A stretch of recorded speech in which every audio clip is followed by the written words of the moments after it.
Assalamualaikum warahmatullahi wabarakatuh. Perkenalkan, nama saya Mahmudah Lestari, peserta Latsar CPNS golongan 3 angkatan 4 tahun 2022, kelompok 3 BPSDM Provinsi Kalimantan Selatan. Pada video kali ini, saya akan mempresentasikan tentang tugas individu, yaitu analisis isu efektivitas kinerja individu berdasar tupoksi. Sebelum saya mempresentasikan mengenai analisis isu efektivitas kinerja individu berdasar tupoksi, saya akan terlebih dahulu memaparkan tentang bagaimana tahapan dalam analisis isu. Langkah pertama adalah mengidentifikasi beberapa isu atau masalah yang terjadi di tempat kerja kita.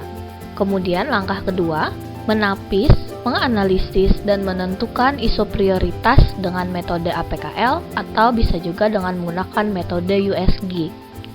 Langkah ketiga, analisis sampai ke akar masalah dengan menggunakan metode Fishbone. Kemudian langkah keempat, melakukan pemecahan masalah menggunakan analisis SWOT.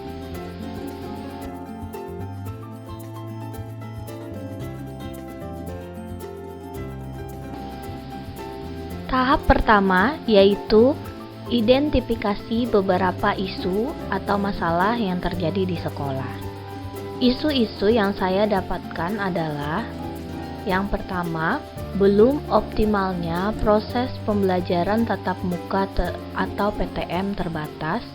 Yang kedua, rendahnya minat dan motivasi belajar siswa. Yang ketiga, belum optimalnya pemanfaatan perpustakaan sekolah.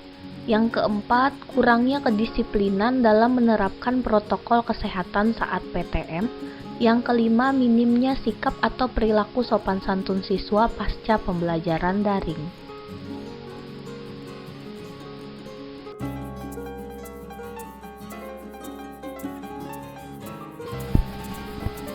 Setelah kita mengidentifikasi beberapa isu yang ada tadi, maka langkah selanjutnya adalah menapis, menganalisis, dan menentukan isu prioritas dengan metode APKL atau metode USG.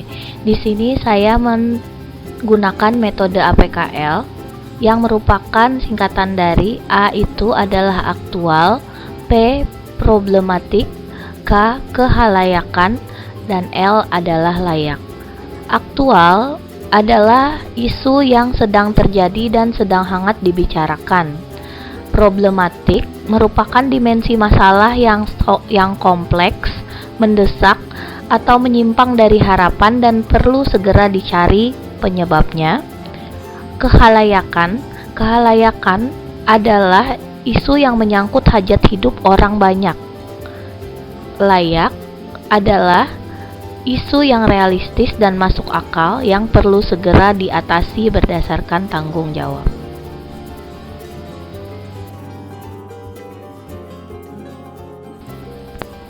Sebelum kita melanjutkan ke tahap berikutnya, untuk menentukan isu yang akan kita prioritaskan atau akan kita bahas, maka semua isu akan kita analisis menggunakan metode APKL tadi.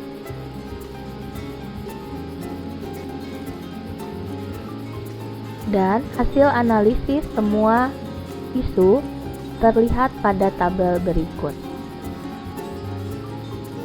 Berdasarkan hasil analisis yang terlihat pada tabel, maka isu yang memenuhi semua kriteria yaitu aktual, problematik, kehalayakan, dan layak adalah belum optimalnya pembelajaran tatap muka terbatas. Dan isu inilah yang akan kita cari penyebabnya menggunakan metode Fishbone. Untuk langkah berikutnya, setelah kita mendapatkan isu prioritas tadi, maka kita akan menganalisis isu sampai ke akar masalahnya dengan menggunakan diagram Fishbone. Diagram Fishbone ini sering digunakan untuk mengidentifikasi penyebab masalah dan dapat memudahkan kita untuk mencari akar dari permasalahan.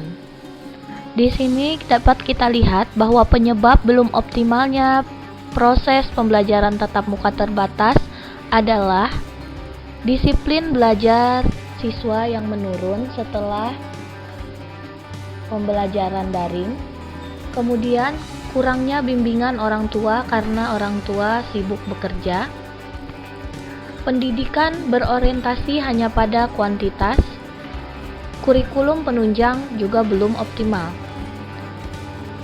Guru memberikan tugas tanpa penjelasan dan kurangnya penguasaan teknologi. Kuota internet yang lumayan mahal dan tidak semua siswa memiliki HP dan laptop.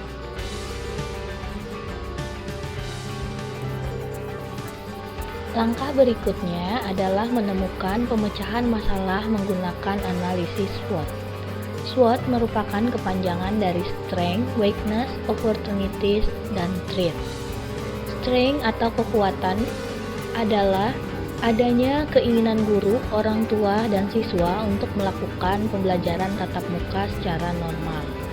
Kemudian, kebijakan pemerintah dalam menetapkan peraturan pembelajaran tatap muka terbatas dan pengembangan dan penggunaan teknologi dalam pendidikan dapat memajukan sistem pendidikan. Berikutnya adalah weakness atau kelemahan. Yang pertama adalah kurangnya durasi waktu pembelajaran saat mengikuti PTM terbatas. Kemudian kurangnya pemahaman siswa tentang materi pembelajaran dan lemahnya penguasaan IT pada guru dan siswa. Berikutnya adalah opportunities atau peluang baik yang bisa dimanfaatkan, yaitu sarana dan prasarana di sekolah sudah cukup memadai. Adanya bantuan dari sekolah untuk siswa dan diperbolehkannya tatap muka penuh bagi daerah di zona hijau. Berikutnya adalah threat atau tantangan, yaitu siswa malas dalam belajar, minat belajar siswa masih rendah, dan rasa tanggung jawab dari siswa masih kurang. Sekian penyampaian dari saya hari ini. Terima kasih. Wassalamualaikum warahmatullahi wabarakatuh.